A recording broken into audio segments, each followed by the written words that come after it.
Welcome back, and we're going to talk this time about sense of touch. So, sense of touch is actually a bunch of different types of senses combined together. So, sense of touch includes sense of pressure, temperature, and pain. It has multiple types of receptors. So, you can see over here, we've got heat receptors, we've got light touch receptors, we've got strong touch or strong pressure receptors, and we've got pain receptors, as well as cold temperature receptors. So we've got lots of different things going on. In addition to that, the hairs on your skin are also attached to nerves that respond to touch as well. So it's going to have multiple sensors responding to multiple stimuli related to touch. Each one of these sensors is specialized to one of these senses, whether it's hot, cold, just standard touch, light touch, or strong touch, or what we would consider pressure. All of these sensor cells, like our other senses that we've seen in past videos, are connected to nerves. So you can see here, some of them, like we've seen previously, are actually nerve endings. So you can see, for example, these heat and cold sensors are actually nerves endings that are connected to the nerve cells, while something like the strong pressure ones are going to be sensor cells that are at the ends of those nerve cells that are going to report to the nerve cell. So we're going to start first with pressure. So pressure touch is going to be multiple types of sensors. So the first one is going to be light touch. So this is when your skin gets touched, but not deformed. So it doesn't get pushed in, right? You don't get any sort of indentation. So this is just like when things brush against your skin, if something walks across your skin.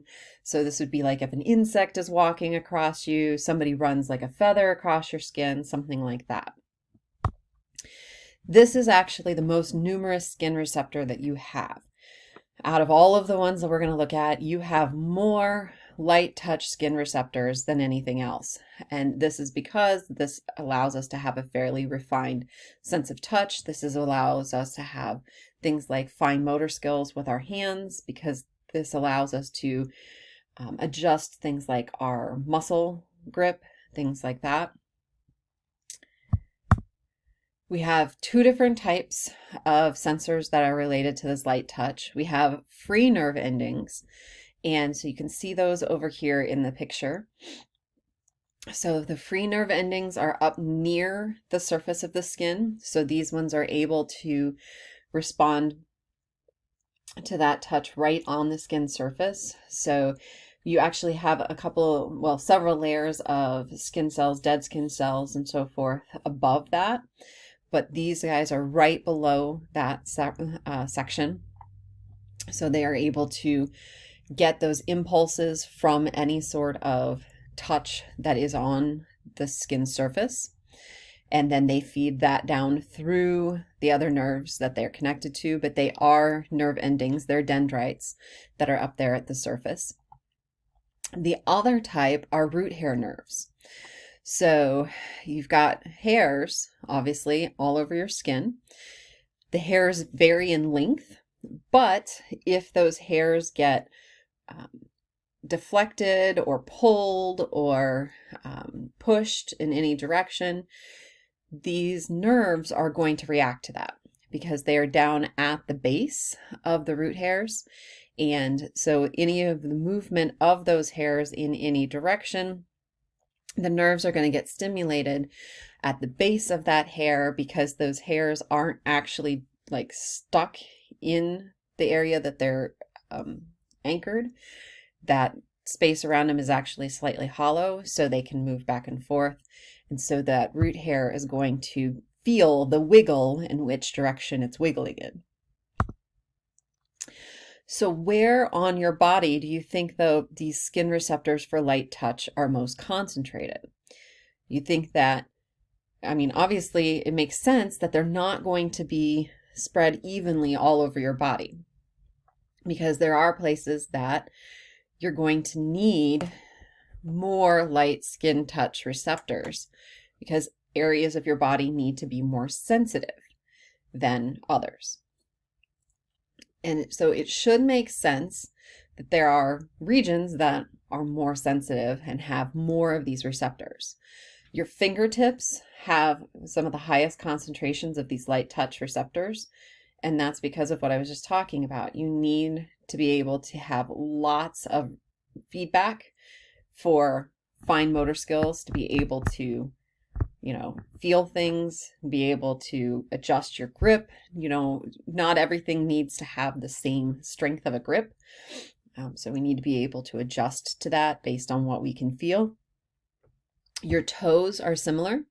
So your toes actually have quite a few of these light touch receptors. And that's why a lot of people's toes are ticklish, because they have a lot of these receptors right there at the surface. The tip of your tongue is full of it. If you ever have noticed, your tongue also is fairly ticklish, especially right there at the tip. This is also why if you bite the edge of your tongue, it is going to hurt more. You've got more nerve endings right there. And the last part of your body is actually your lips, where you're going to have a high concentration of these light touch receptors. And that should make sense, because we want to be able to feel things that would be coming around our mouth for food, but also as far as danger might be concerned. Deep touch, pressure touch receptors, this is going to respond whenever your skin is deformed to any degree. So if you get, for example, you get poked, trying to get it, there we go, and any amount, so whether it's just a light pressure touch or a deep one to make, a deeper deformation in your skin, any sort of deformation is going to activate these deep touch pressure sensors. The thing is that these are going to be felt over a larger area. So even if that touch is in a small section, it's going to feel like it's affecting a larger area. And the sensation of that deep touch is going to feel like it's lasting longer. So if you think about it like a light touch, if somebody drags something across your skin or something crawls across your skin, you feel it, but then the sensation leaves. Deep touch, if you, get poked, or if something falls on your hand, something like that, you're going to feel that for much longer. And that's because these deep touch sensors are farther down in, and they are going to fire for a longer period of time. These are what we call corpuscles. So you can see them down in here. There's a bunch of different types of corpuscles, and I'm not going to ask you the names of these, but all of these different guys are different deep touch sensory receptors. And the reason why they fire longer is because, one, there's different types, but also they're farther down in. And that is going to make them fire for a much longer period of time than those light touch sensors. So the light touch sensors, they get the information, the stimuli stops, they stop firing. That sensation has to reach the deep touch deep touch pressure sensors, and it takes a little while for them to kind of reset and stop firing. Compared to those light touch sensors. And that kind of makes sense, because a deep touch is going to do likely more damage than a light touch would. All right, so those are our touch sensors. So we've got light touch sensors, those free nerve endings and hairs, and then the deep touch sensors, which are the corpuscles farther down in. Then we also have our temperature sensors. So we have hot and cold ones. Now I say hot, it's really warm because as we'll see, the temperature doesn't go incredibly hot. So we actually call them usually cold and warm receptors. And some parts of the body are going to have more of one of these receptors than the other. So it's not 50-50. So you can see in this picture, they've drawn them pretty much 50-50, half of them cold receptors, half of them warm receptors.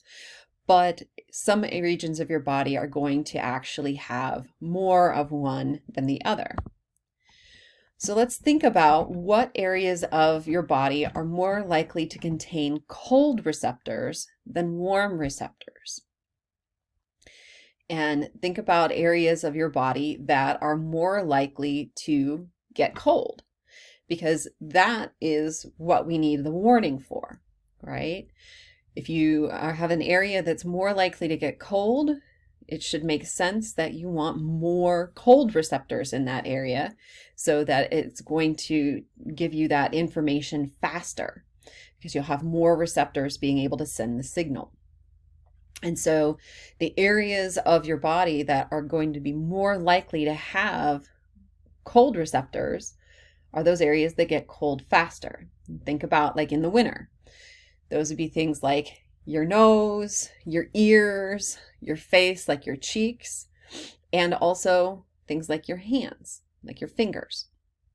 So those are areas that are going to tend to have more cold receptors than warm receptors because those areas tend to get colder faster. And so having more of these cold receptors are going to give you more warning quicker since you have more of the sensors to tell you that.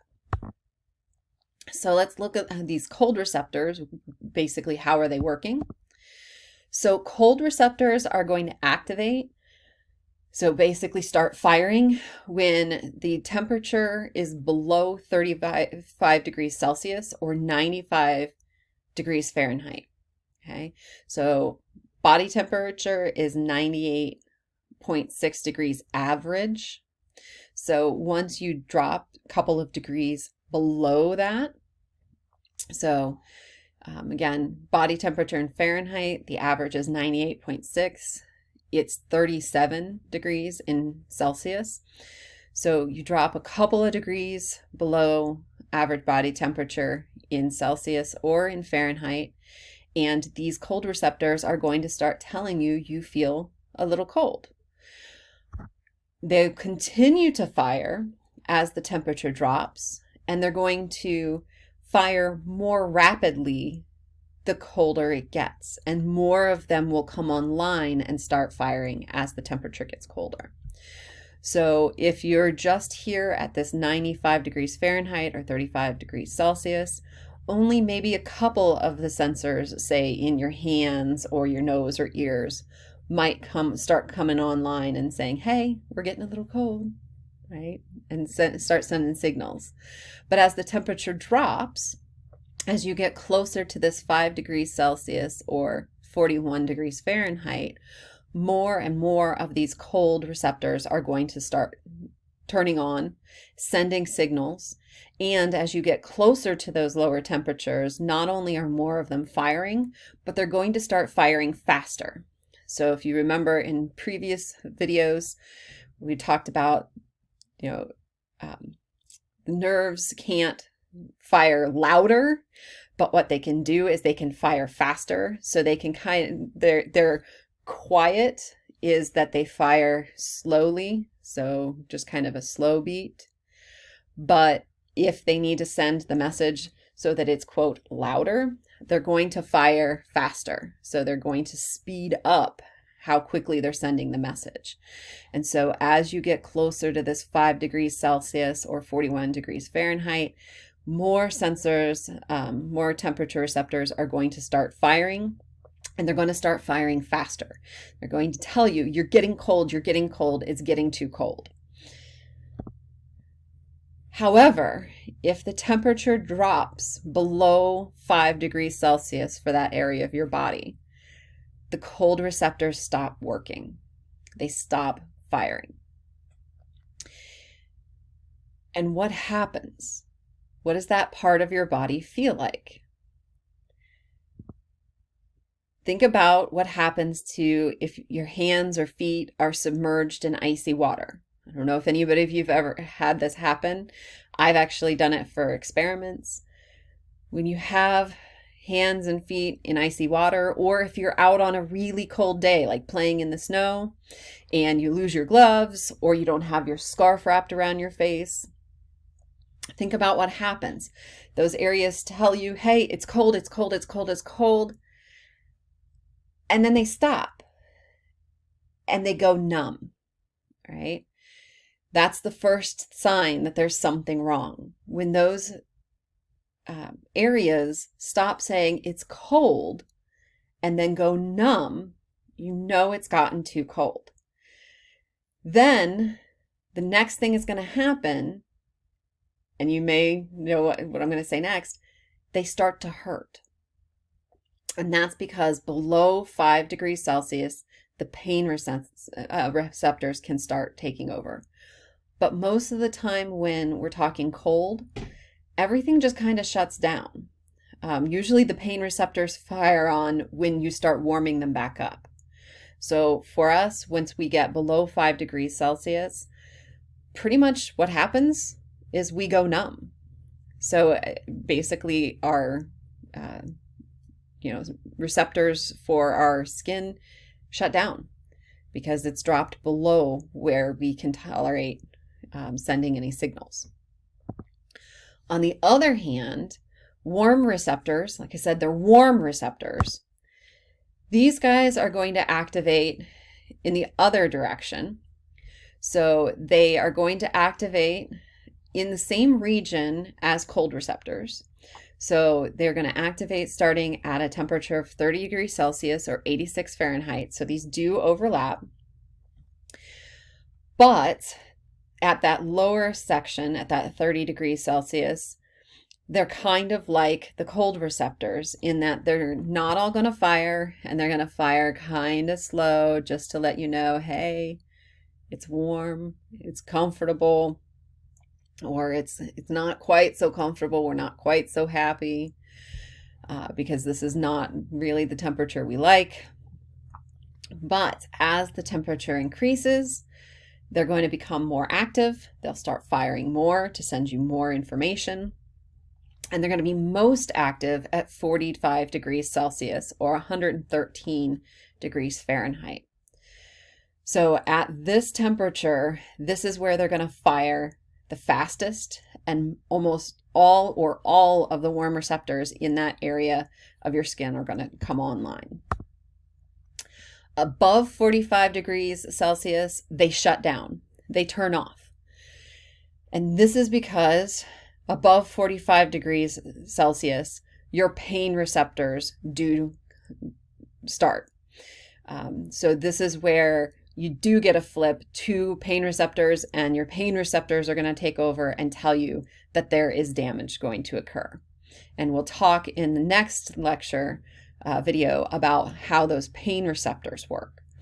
So you can see why these are called warm receptors, because this temperature is warm but not uncomfortable. Think about like 100-degree summer day. It's hot, but it's not hot, right? When we think hot, we think like almost boiling water. So cold receptors, when they stop working, when it gets below their temperature, we're going to go numb.